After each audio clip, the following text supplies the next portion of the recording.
Good morning students. आज हम हमारा न्यू टॉपिक लोकसभा और राज्यसभा की शक्तियों की तुलना पढ़ेंगे। देखो, लोकसभा जो है, आपको मैंने पहले भी बताया था कि 3 सूचियां होती हैं, संघ सूची, राज्य सूची और समवर्ती सूची।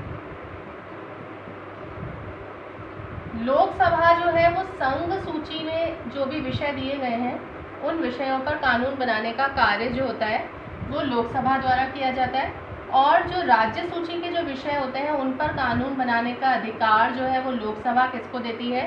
राज्यसभा को देती है। ठीक है। लोकसभा जो है वो धन विधेयक, 2 प्रकार के विधेयक पढ़े थे अपन ने, धन और साधारण।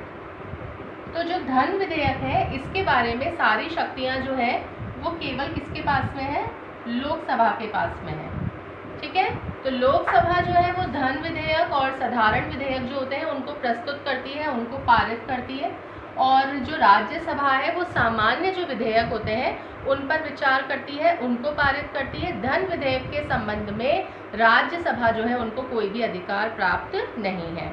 फिर लोकसभा के जो मेंबर्स होते हैं वो प्रश्न पूछ करके, पूरक प्रश्न पूछ करके, प्रस्ताव ला करके या फिर अविश्वास प्रस्ताव जो है उनके माध्यम से कार्यपालिका को नियंत्रित करने का कार्य करते हैं। और राज्यसभा के जो सदस्य हैं वो भी प्रश्न पूछ करके या कोई संकल्प या कोई प्रस्ताव जो है उसको प्रस्तुत करके कार्यपालिका पर नियंत्रण रखते हैं। ठीक है।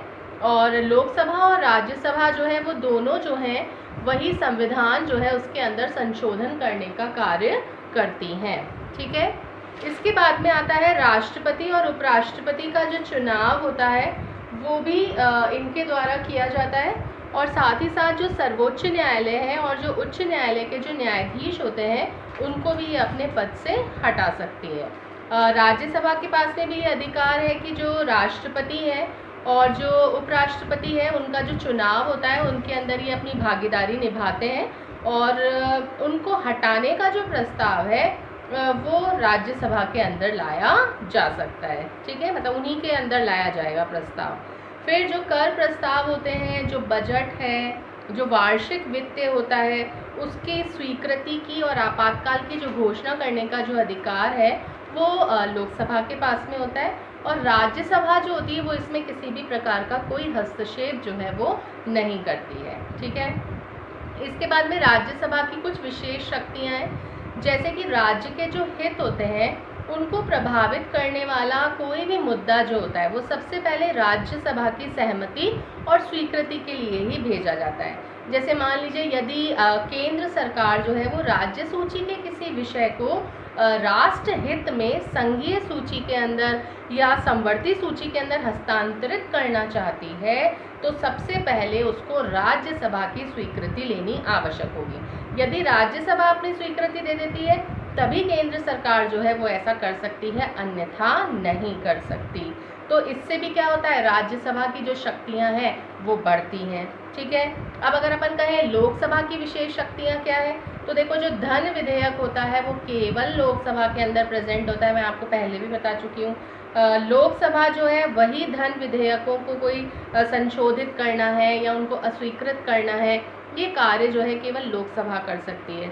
मंत्री परिषद जो है वो केवल लोकसभा के प्रति उत्तरदायी होती है, राज्यसभा के प्रति उत्तरदायी नहीं होती।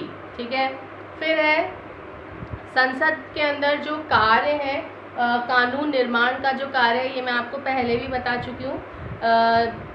भारत के अंदर संविधान में जो विधि निर्माण की जो प्रक्रिया है, कैसे विधि का निर्माण होगा, इसका कोई स्पष्ट उल्लेख नहीं है, लेकिन संसद जो है उनका प्रत्येक सदन जो है वो अपनी विधायी प्रक्रिया जो है उसका निर्धारण जो है वो संविधान के अधीन रहते हुए उसके नियमों के अनुसार कर सकता है।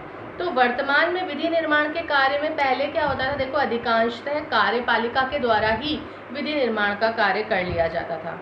सरकार क्या करती थी, केवल विधायी प्रस्ताव पेश करती थी, उस पर चर्चा करती थी, वाद विवाद होता था, और उसके पश्चात संसद जो है वो उस पर अपने अनुमोदन की मोहर लगा देती थी। अब इस कार्य के अंदर संसद जो है उनको विभिन्न प्रक्रियाएं जो है उनका सहारा लेना पड़ता था। जैसे सभी प्रस्ताव जो होते थे वो विधेयक के रूप में प्रस्तुत होते थे। मैंने आपको पहले भी बताया था। विधेयक क्या होता है? विधायी प्रस्ताव जो है उसकी एक रूपरेखा होता है, और ये संसद के किसी भी सदन के अंतर्गत रखा जा सकता है। इसको सरकारी सदस्य भी प्रस्तुत कर सकते हैं, या फिर कोई गैर सरकारी सदस्य जो होता है वो भी प्रस्तुत कर सकता है। तो दो प्रकार के विधेयक मेन है, एक है सरकारी विधेयक और एक है गैर सरकारी विधेयक। ठीक है, ये 2 टाइप्स के विधेयक होते हैं। तो सभी गैर सरकारी विधेयक जो होते हैं वो सदन में प्रस्तुत किए जा सकते हैं किसी भी, और उसके पूर्व विधेयक जो होता है वो एक समिति के पास में भेजा जाता है। वो क्या करती है? वो समिति विधेयक के विभिन्न पक्ष जो होते हैं उन पर चर्चा करती है, और उसके बाद में ही विधेयक जो होता है वो संसद के अंदर या सदन के अंदर प्रस्तुत होता है। अब देखो, मैं आपको ये बता देती हूँ विधेयकों का प्रकार, एक बार अपन देख लेते हैं, इसके बाद अपन आगे का देखेंगे। विधेयकों के प्रकार किस प्रकार से होते हैं ये आप लोग बना लेंगे। विधेयकों के प्रकार,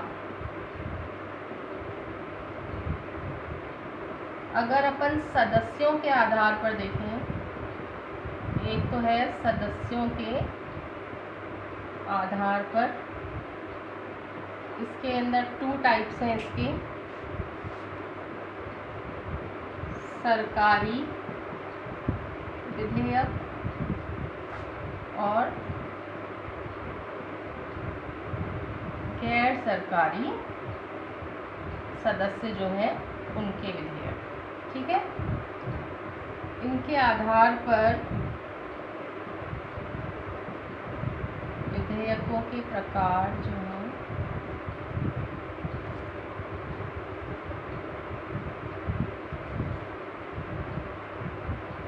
साधारण, संविधान संशोधन और थर्ड धन विधेयक। तो देखो, ये विधेयकों के प्रकार है। इनके बारे में जो अपन अलग से चर्चा है वो नेक्स्ट लेक्चर में करेंगे। ये डायग्राम आप बना लेंगे, फिर इन सबको अलग अलग रूप में मैं आपको नेक्स्ट लेक्चर के अंदर समझाऊंगी। ठीक है, ये डायग्राम बना लेंगे। Thank you.